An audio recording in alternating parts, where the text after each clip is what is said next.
अगर मैं अपनी नजरों को नीचे न कर सकूं, मेरी नाकामी है। मैं चाहे 5 वक्त नमाज पढ़ता रहूं, नामहरम से मेरी आंखें अगर महफूज नहीं है, मेरी जिंदगी का मकसद फौत है। एक ईरान का एक बामारिफत शहीद इब्राहिम हादी, एक खूबसूरत जवान, उसका एक मुख्तसर वाक़या है। इब्राहिम हादी, उसकी किताब छपी सलाम बर इब्राहिम। वो किताब कम से कम 100 से 150 मरतबा छप चुकी है। ईरान इराक वॉर में वो शहीद हुआ है वो जवान। बहुत नूरानी जवान, अगर आप सर्च करें इब्राहिम हादी गूगल पे बहुत तस्वीरें निकल आती, इतना नूरानी बारिश जवान। सलाम पर इब्राहिम उस किताब का नाम है, उर्दू में भी किताब आ गई है। आयतुल्लाह उस्मान सईद अली ख़ामनेई क्या फरमाते हैं उस जवान के बारे में कि मैंने उस जवान, उस शहीद की किताब पढ़ ली है पूरी, लेकिन मेरा दिल नहीं करता उस किताब को अपने से जुदा करूं। ऐसा बामारिफत शहीद। उसके बहुत सारे वाक़यात हैं, लेकिन एक वाक़या ये नामहरम के बारे में कहते हैं। जिस मोहल्ले का वो था इब्राहिम हादी, तो वो जब महाज पे गए, जिब्हे पर वो ज़ख्मी हो गए, उनका पैर ज़ख्मी हो गया, उनको रेस्ट दिया 6 महीने का तकरीबन। वो वापस आ गए अपने मोहल्ले में। अब ज़ाहिर है वो जहाज़ से वापस आए थे, उनको एक मौका मिल गया, उन्होंने तबलीग शुरू की इलाके में। अच्छा, वो पहले भी वो बहुत लोगों से घुल मिल के रहते थे।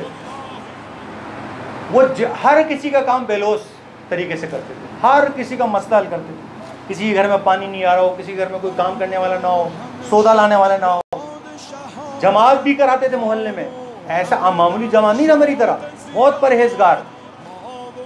एक दफ़ा क्या हुआ कि उसने देखा कि उसके मोहल्ले में एक जवान है, वो कुश्ती का बहुत ज़बरदस्त माहिर है, यानी कुश्ती में उस मोहल्ले में उससे ज़्यादा चैंपियन कोई नहीं था। वो जवान एक था, लेकिन उसको एक बीमारी लाहक थी। क्या? उसको नज़रबाजी की बीमारी। वो नाबारमों को बहुत देखता था। इसने क्या किया, उस जवान के साथ दोस्ती करी, इतनी गहरी दोस्ती की कुश्ती सीखने के बहाने। हालांकि ये खुद भी वॉलीबॉल के, कुश्ती के कई खेलों के चैंपियन थे। कुश्ती लड़ते लड़ते और आप देख रहे हैं चैनल मादनिर रिसाला। सब्सक्राइब कीजिए, लाइक कीजिए और शेयर कीजिए। इतनी पक्की दोस्ती हो गई, इब्राहिम हादी के बगैर वो दोस्त नहीं रहता था।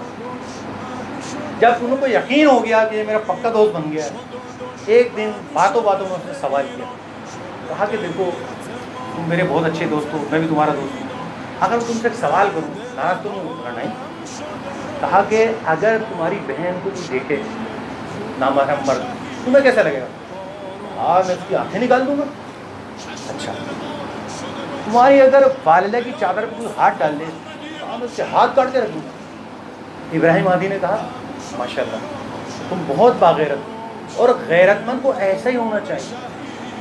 लेकिन वो तुम्हें एक नसीहत करूँ, कहते हैं कि पैगम्बर इस्लाम फरमाते हैं, उसने हदीस कोट की इब्राहिम हादी ने, कि जो नामहरम से अपनी आंखों को दूर नहीं रख सकता, तो दुनिया में अजायबात का दीदार नहीं कर सकता। नहीं, देखें कितना गहरा है। कहते हैं कि ये हम सब अगर मिसाल देते हैं इब्राहिम हादी दोस्त को, कि अगर हम सब अगर तमाम नामहरम औरतों को देखने लग जाएं, इस्लाह कौन करेगा? सारा माशरा ऐसी हो जाएगा। कहते हैं इस दोस्त पे इतना असर हुआ कि जब ये इब्राहिम हादी सही हो गए, इनकी टांग दुरुस्त हो गई, जहाज पे जाने लगे, रो रो के साथ चले गए जहाज से। और इतना बामारिफत बना वो शख्स जो इतनी खतरनाक बीमारी में, रूहानी बीमारी में मुब्तला था, वो चला गया और वो शहीद हुआ। उसके इलाके में उसके नाम से कूचा है, पूरा रोड है। तो हमें दुआ करनी चाहिए कि हम अपने आप को बदल सकें।